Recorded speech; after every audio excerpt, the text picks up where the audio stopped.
নমস্কাৰ, আজি হৈছে 21 মে। এই মুহূৰ্তত কেইবাটাও ব্ৰেকিং নিউজ আহি পৰিছে। দিব লৈছোঁ ৰাতিপুৱাৰ প্ৰথমটো খবৰ। এইবাৰ ঈদৰ কুৰবানীত মুছলমান সমাজে নকৰে গো নিধন। তামোলপুৰৰ কুমাৰীকাটাৰ মুছলমান সমাজৰ আনুষ্ঠানিক ঘোষণা। ৰাজহুৱা সভাৰ অন্তত খনাতনী হিন্দু স্বাৰ্থত ৰাইজৰ এই সংকল্প। আগবঢ়াইছোঁ আন এটা খবৰ। মগৰিবৰ আজান আৰু পুৱতি নিশাৰ আজানৰ সৈতে সজাগতা এটা কাহিনী বিৰাজমান হৈ আছে। কিন্তু জধে মধে আজান দিয়াটো পঢ়া শুনা অফিচ কছাৰী কৰাৰ ক্ষেত্ৰত গণ্ডগোলীয় হয়। এই মন্তব্য পৰমানন্দ ৰাজবংশী। আন এটা খবৰ, ৰিণিকী ভূঞা শৰ্মাৰ পাছপোৰ্ট বিতৰ্কই লৈছে নতুন মূৰ। ক্ৰাইম ব্ৰাঞ্চত সমন কংগ্ৰেছ নেতা ৰন্দীপ সিং খুদ্দৱালাক। 23 মেত ক্ৰাইম ব্ৰাঞ্চত হাজিৰ হ'ব লাগিব জ্যেষ্ঠ কংগ্ৰেছ নেতাজন। দিব লৈছোঁ আন এটা খবৰ, গৰুক ৰাষ্ট্ৰীয় জন্তু হিচাপে ঘোষণা কৰক। এই মন্তব্য আৰছাদ মাদানীৰ। আৰছাদ মাদানীৰ তৰফৰ পৰা কোৱা হৈছে, ৰাষ্ট্ৰীয় জন্তুৰ মৰ্যাদা দিয়ক গৰুক। এইদৰে দাবী উত্থাপন কৰিছে আৰছাদ মাদানীয়ে। দেশৰ বেছিভাগ মানুহে গৰুক পবিত্ৰ বস্তু হিচাপে মানে। গৰুক মাতৃ মৰ্যাদাও প্ৰদান কৰা হৈছে দেশত। তেনেস্থলত ইমান দিনে কিয় গৰুক ৰাষ্ট্ৰীয় জন্তুৰ মৰ্যাদা দিয়া নাই চৰকাৰে? মুছলমানক বদনাম কৰা ৰাজনীতি শেষ হ'ব লাগে। ঘৃণা আৰু গৰু নামত নিৰীহ লোকক হত্যা, এইবোৰ বন্ধ হ'ব লাগে। গৰুক লৈ ৰাজনীতি কৰিব নালাগে। গৰুক ৰাজনীতি বিষয়ে বনাব নালাগে। এই দাবী উত্থাপন কৰিছে জমিয়ত উলেমা ই হিন্দৰ সভাপতি আৰছাদ মাদানীয়ে।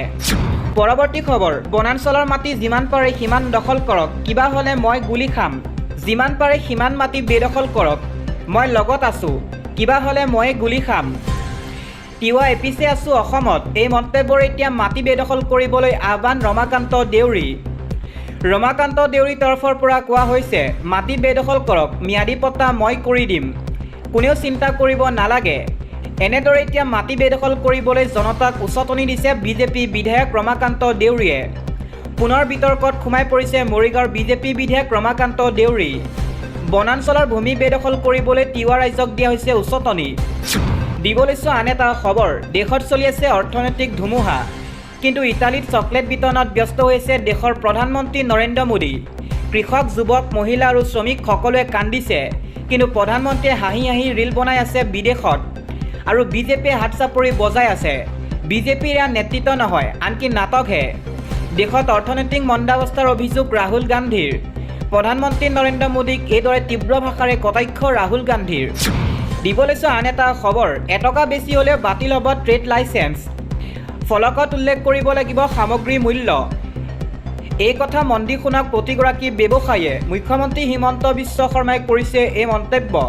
মুখ্যমন্ত্ৰীৰ নিৰ্দেশৰ পাছতে বজাৰে বজাৰে প্ৰশাসনৰ দল উপস্থিত হৈছে। যোগান বিভাগৰ বৃহৎ দলে দোকানে দোকানে চলাই আছে অভিযান। নলবাৰী পাইকাৰী আৰু খুচুৰা বজাৰত নলবাৰী জিলা প্ৰশাসনৰ অভিযান। বস্তুৰ মূল্য নিৰ্ধাৰণৰ বাবে ব্যৱসায়িক দিলে নিৰ্দেশ। ইয়াৰ পাছৰ খবৰ, পুৱাই দেশত গৰমে ভংগ কৰিলে অভিলেখ। 45 ডিগ্ৰীলৈ বৃদ্ধি পালে পাৰাস্তম্ভ। হিটৱেভক লৈ দেশজুৰি সতৰ্কতা জাৰি কৰা হৈছে। উত্তৰ আৰু মধ্য ভাৰতৰ লগতে দেশৰ কেইবাখনো ৰাজ্যত অভাৱনীয়ভাৱে বৃদ্ধি পাইছে গৰমৰ প্ৰকোপ।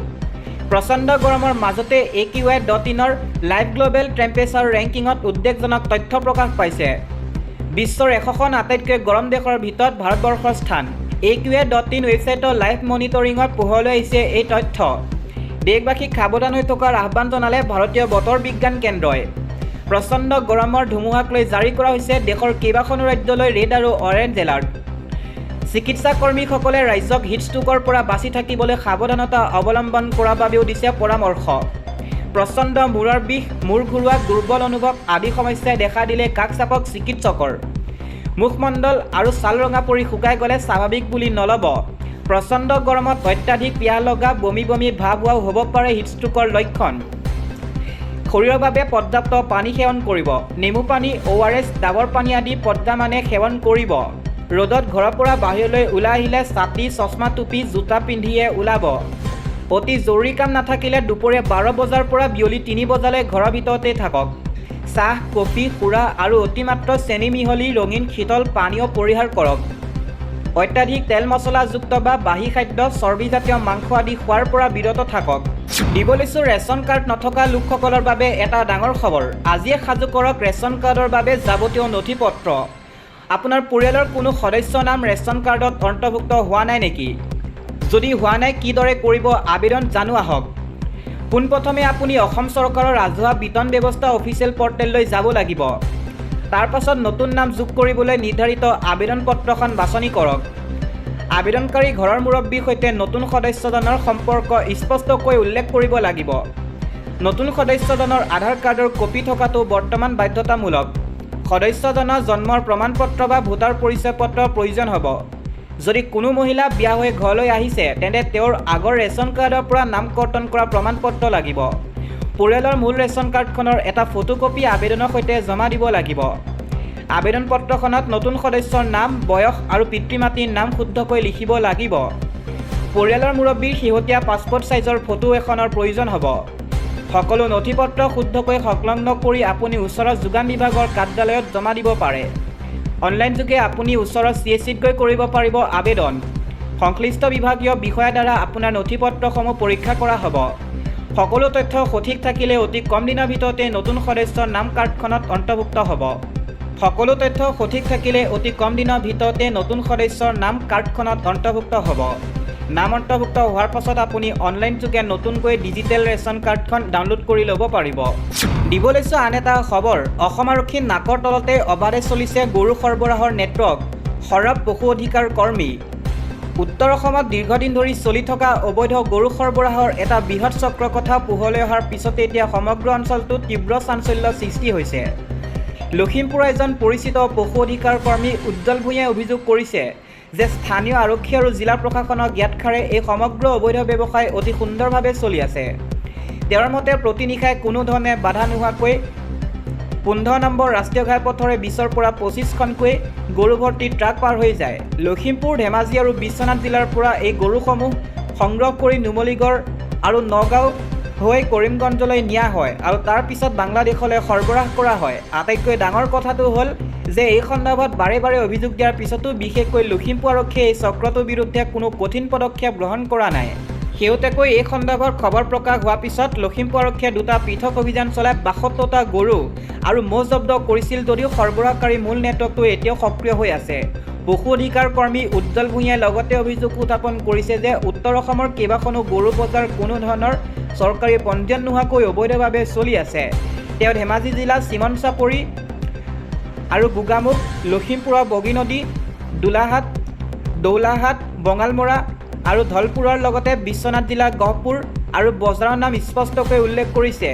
জিলা পৰিষদৰ অধীনত থকা এই বজাৰসমূহ কেনেকৈ কোনো বৈধ নথি নোহোৱাকৈ চলিবলৈ পাইছে, সেইলৈ তেওঁ প্ৰশাসনৰ ভূমিকাক লৈ ডাঙৰ প্ৰশ্ন উত্থাপন কৰিছে। আৰক্ষী ভূমিকাৰ ওপৰত গভীৰ সন্দেহ প্ৰকাশ কৰি কৰ্মীগৰাকীয়ে কয় যে আৰক্ষীয়ে নিশাৰ ভাগত হোৱা গৰু ভৰ্তিৰ ট্ৰাকসমূহ দেখিও নেদেখাৰ ভাও ধৰে। কেতিয়াবা যদি আৰক্ষীয়ে এনে বাহন জব্দও কৰে, চৰকাৰী নিয়ম অনুসৰি সেই পশুবোৰ গোশালা বা সুৰক্ষিত আশ্ৰয়স্থললৈ পঠোৱাৰ পৰিৱৰ্তে মাত্ৰ কেইদিনমানৰ ভিতৰতে পুনৰবাৰ সৰবৰাহকাৰীৰ হাতত গতাই দিয়া হয়।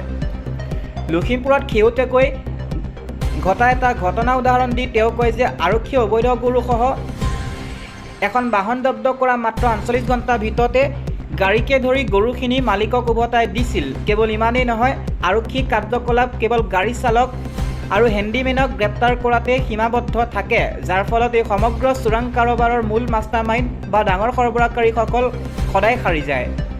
এই সমগ্ৰ অবৈধ নেটৱৰ্কটো নদী পথকো ব্যৱহাৰ কৰা হয় বুলি জানিব পৰা গৈছে। সোৱণশিৰি আৰু ব্ৰহ্মপুত্ৰ নদীয়ে নাও ব্যৱহাৰ কৰি গৰুসমূহ মধ্য অসমৰ বিভিন্ন বজাৰলৈ অনা হয় আৰু পিছত কণ্টেইনাৰ ট্ৰাকৰ জৰিয়তে কৰিমগঞ্জ সীমান্তলৈ পঠোৱা হয়। এই ক্ষেত্ৰত নগাঁও জিলা এখন প্ৰধান ট্ৰেনজিট হাব বা মূল সংযোগকাৰী স্থান হিচাপে ব্যৱহাৰ হৈ আহিছে। সৰবৰাহকাৰী চক্ৰতে নিজৰ ৰাস্তা সুগম কৰিবলৈ কিছুমান আৰক্ষী থানা আৰু চকীত থকা CCTV কেমেৰাসমূহো অকামিলা কৰি ৰাখে বা কেমেৰা মুখবোৰ অন্য দিশলৈ ঘূৰাই দিয়ে বুলি এক গুৰুতৰ অভিযোগ উত্থাপন হৈছে। পূৰ্বতে জব্দ কৰা গৰুসমূহৰ বৰ্তমান অৱস্থা কি হ'ল তাক লৈ এক নিৰপেক্ষ তদন্তৰ দাবী জনোৱাৰ লগতে সমগ্ৰ বিষয়টো অসমৰ মুখ্যমন্ত্ৰীৰ হস্তক্ষেপ কামনা কৰিছে কৰ্মীগৰাকীয়ে। অৱশ্যে এই সন্দৰ্ভত লখিমপুৰ আৰক্ষী অধীক্ষক গুণেন্দ্ৰ ডেকাৰ সৈতে যোগাযোগ কৰিবলৈ চেষ্টা হৈছিল যদিও তেওঁৰ কোনো মন্তব্য পোৱা নগ'ল।